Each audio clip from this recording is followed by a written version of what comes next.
सोचिए, अगर आपकी रोजी रोटी छीन ली जाए, आपके खेत जला दिए जाएं और पीने का पानी तक जहरीला कर दिया जाए, तो क्या आप चुप रहेंगे?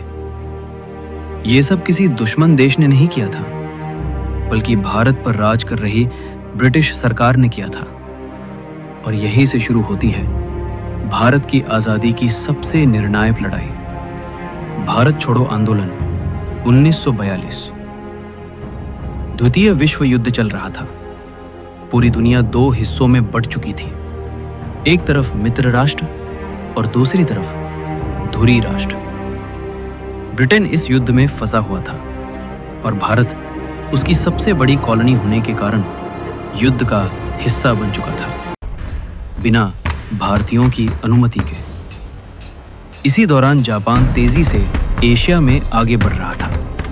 उसने मलाया पर कब्जा किया, फिर सिंगापुर पर, और मार्च 1942 में रंगून, म्यांमार भी उसके कब्जे में चला गया। अब खतरा भारत के दरवाजे तक पहुंच चुका था।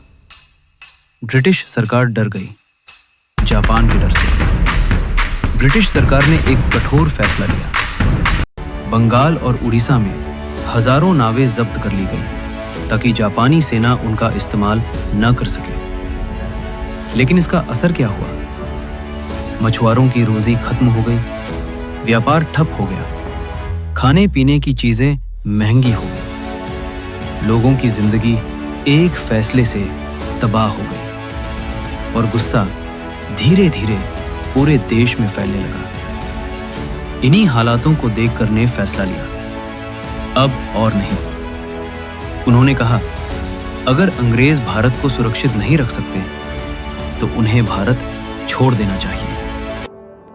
गांधी जी ने कांग्रेस को चुनौती दी, अगर मेरा प्रस्ताव नहीं माना गया तो मैं जनता के साथ मिलकर इससे भी बड़ा आंदोलन खड़ा कर दूंगा। यह सिर्फ एक आंदोलन नहीं था, यह एक चेतावनी थी।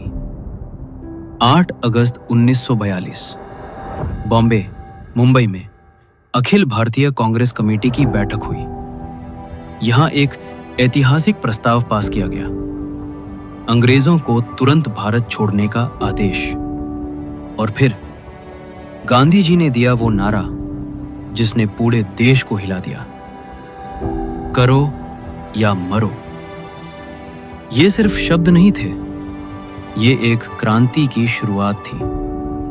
ब्रिटिश सरकार डर गई।